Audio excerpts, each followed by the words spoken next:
Hi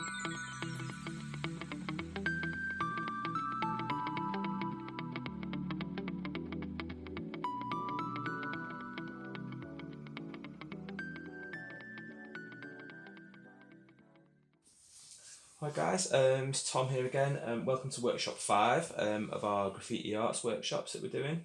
What I'm going to be talking to you about today is some of the common kind of mistakes that people do when they're first starting out sketching graffiti letters and that sort of stuff. Just so you get some ideas about how to try and avoid them. It's all good to make mistakes. We all do it. It's the only way to really learn. But if this little guide can help you sort of think a bit differently about some of the things that you do, then then it just means you get to skip what took me a long time to learn. So the first thing that I think, there's two main mistakes that people do when they're first starting out sketching, when I'm working with young people especially, or when they're at the beginning of like learning how to do graffiti. So the main one is really about spacing. So I'm going to kind of show you what I mean by this.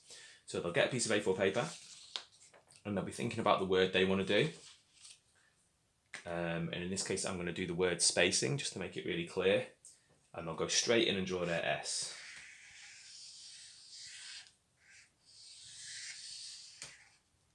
This sort of size. And then they're like, okay, I'm liking my S, I'm doing okay. And then they'll be like, and there's my P. And they're like, yeah, nice, everything's going smooth, everything's running all right, I'm getting my letters in there. And then they'll rock some big A in there and they'll drop a big A. And then it starts to kind of dawn on them that things are going to start getting pretty tricky pretty quickly. And then they'll start scrambling around, and rather than thinking, oh, I should have just done this differently, they'll make the C a bit smaller, and the I a bit smaller again. And then they'll do an N. It's already took them to the end of the page. And then they'll drop a little G in down here or something. And then they won't be very happy with their output. So the most important thing that we can kind of learn from doing this is to space ourselves and think about what we call the composition of the thing that we're drawing on. So if we take just a simple few little tricks, so if we know how many letters we've got, so we've got to fit an S in there, a P in there, an A in there, a C in there, an I in there, an N in there, and a G in there, then we've already got an automatic border that just helps us and stops us from getting that composition ever so slightly wrong and us running out of space for our lettering. So that when I come and draw my S, it might not fit within that. I don't think you can see that, but I've just done very, very small markers on the page. My S might be slightly bigger, and that's okay. It's not the end of the world if it's ever so slightly bigger, because my P can always be ever so slightly smaller. My A. And already I'm getting to where I was at before. I'm thinking I've still got tons of room for my lettering.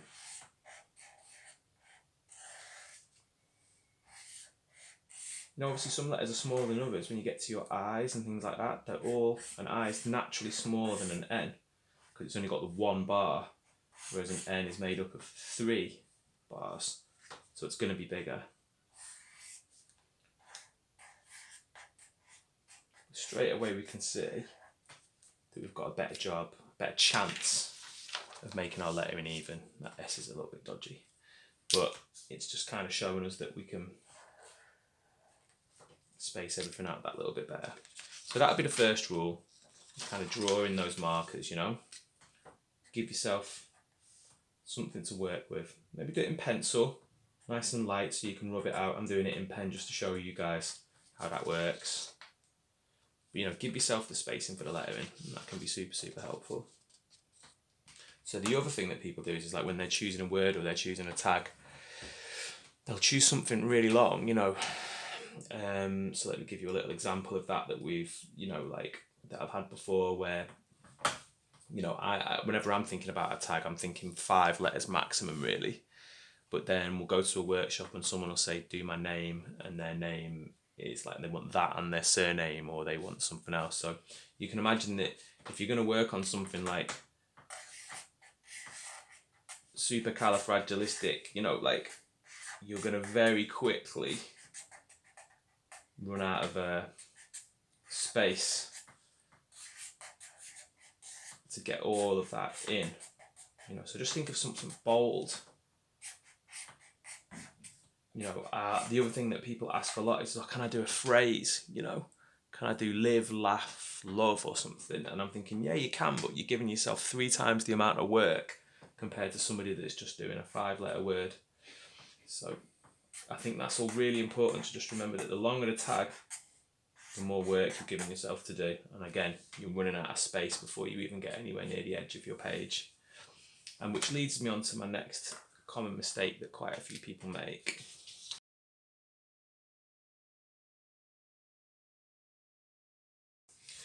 So the next issue I'm going to talk to you guys about, again, that I see a lot of people do when they're starting out, is they overlap their letters in a way that kind of stops the lettering from being able, from you being able to read the lettering that they do.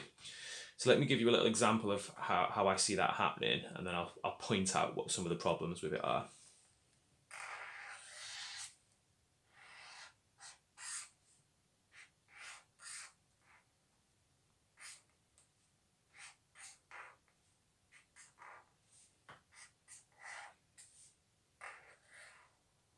And I see people do this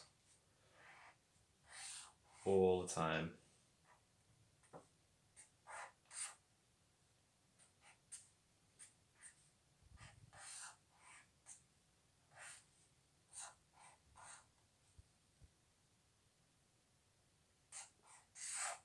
I'm finding it really hard to do because I've been not doing it for so long, but it does happen a lot.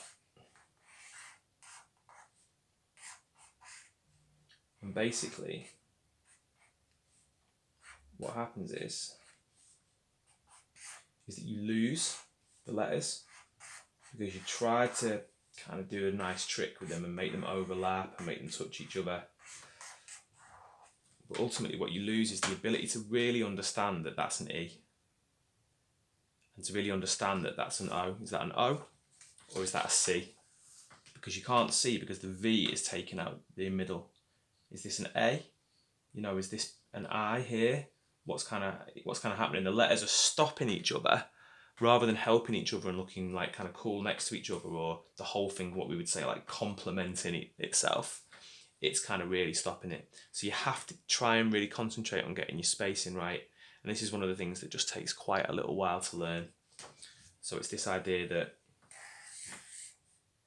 your O, you need to see all of it. You need to see all of the middle of it and most of the outside. And if you're going to overlap, make the overlap really quite slight so that it doesn't stop the letter from looking like the next letter. Same with my E. When I do an E next to this, I want that E to really stand proud so that I can see all of the elements of it. So I'm not tucking it right in. I'm going to want to see all of the bars of that E. And when I come to my R, same thing. I'm going to want to see every element, the middle bit, the downwards bars, the circle part. When I'm doing my L, same thing. It's overlapped, yeah, but it's only a small section of it is overlapping. And that really allows me then to never lose what letters I'm writing. They all read okay. Everything kind of makes sense still. I think I've spelled overlapping right, but maybe not.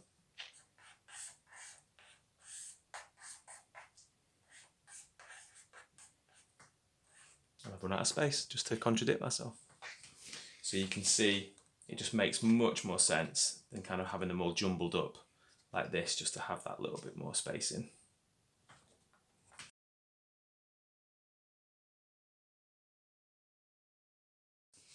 So as you guys can see, if you choose a long word, then one thing that's naturally going to happen is your word is going to get smaller. But a lot of people naturally make that mistake too. So you give them a blank piece of A4 paper and you say, okay, go ahead, do your graffiti. And then they start out and do this.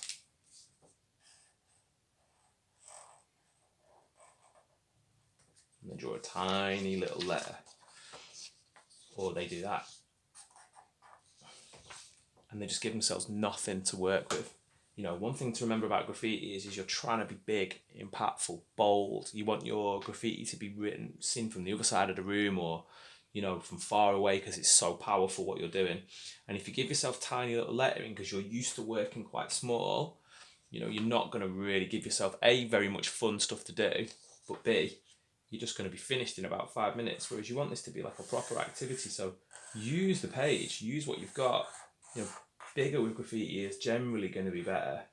You know, so the more space and size you give yourself, the more you've got to colour, the more pattern you can do, the more effects you can do, and just that's going to run a little bit better. And I think you're just going to have a bit of a better time. You know, so don't go too small. You know, would be my first thing I think of is, and if you do draw it too small, draw it in pencil and just keep sizing it up. Just keep making it a little bit bigger and a little bit bigger. A lot of workshops I do, I make people go back and back again until eventually they're just really sizing everything up to a decent size. And I think that's like a really, really important thing to do. Make sure your graffiti is kind of really filling that page.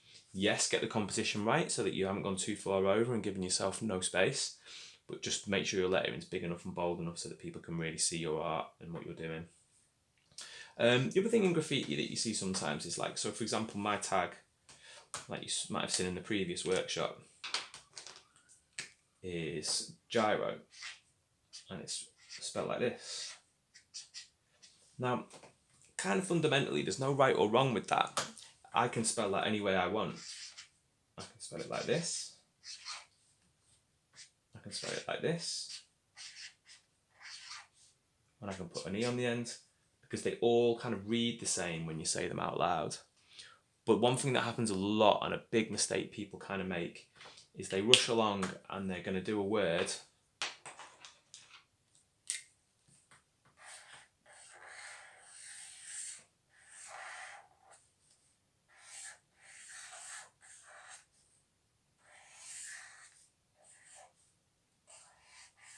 and I just realised I've completely missed out a letter.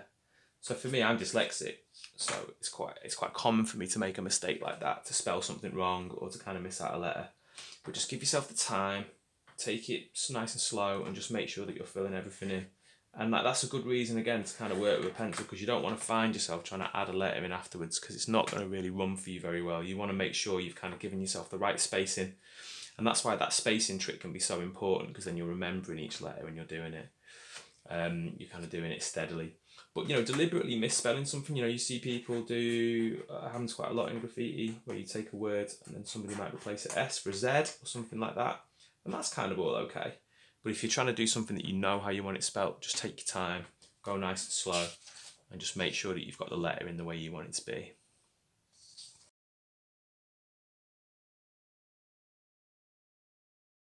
Okay. So the last thing I'm going to try and talk to you guys and explain to you about that kind of matters when people are doing graffiti is this idea that the lettering you're doing has some balance to it, or that the thing that you're creating has some symmetry to it.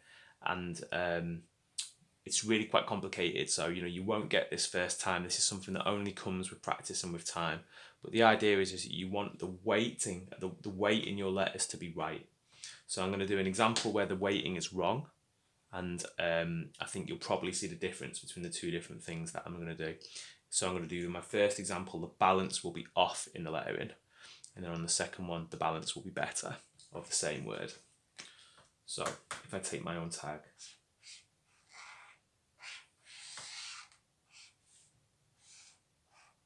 I'll start with my J, then my I's super small next to it, and at the moment that's okay, you can work with that. And then if I do my R like this, and then my O comes all the way down like this, and my E is all the way up like this. I just don't feel like it's really reading very well. I don't feel like it's making a lot of sense. I don't really know why, you know, that I is so much smaller than the rest of these letters. It's just, I can't explain why it's wrong to me, but it just feels like it's not very balanced. It's not really got it going on. And then again, if I did like a cloud at this end, you know, and then just a little bit of cloud there. So that it just doesn't feel like that's really got much logic to it. It just feels like all a bit kind of disjointed. It doesn't really make a lot of sense. Just all feels a bit unbalanced. It feels like the whole thing's going to fall that way down or kind of do something weird. So when I'm doing my paintings, what I'm looking for is balance. So that the proportions of the letters are going to all kind of be quite similar, but not identical. It's okay to make some things a little bit bigger, some things a little bit smaller. But if I do a J and it's quite big,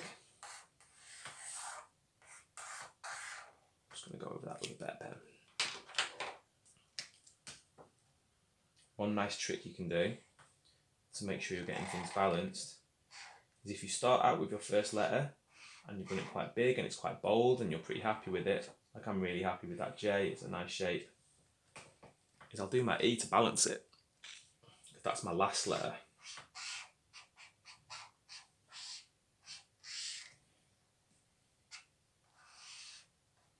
And straight away, I'm feeling like I'm seeing some symmetry. This bar here is working with this bar here. This part of the J is facing down that way. This part of the E is doing the same thing. And then if my other letters are a little bit smaller, that's not the end of the world. Because ultimately, I'm getting some decent balance.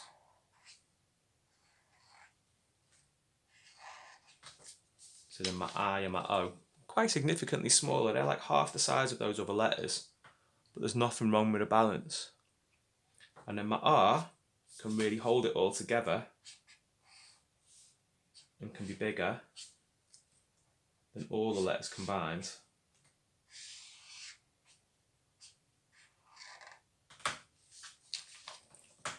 And for my money, that kind of has more balance to it than this one. You can see that everything's got a bit of symmetry to it, everything's kind of mirroring. You don't have to stick to that rule like glue, but I just think it helps to make a more stronger piece of artwork, a more stronger case for your lettering. And when we look at like the logos of like people like Coca-Cola and all these different people that have powerful words, like everything's always balanced perfectly. If you look at the Nike logo, it's balanced perfectly. The angles of the letters, even the Nike swoosh and all of this stuff, it's always balanced really well and it's proportioned just right. Nothing's ever going off too far on an angle.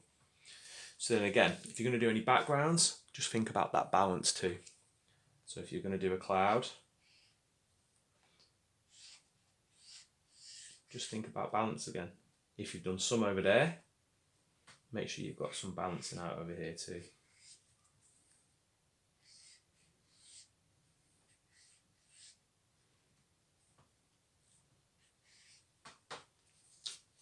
I just think that's kind of quite important to keep that balance flowing throughout the whole of your artwork.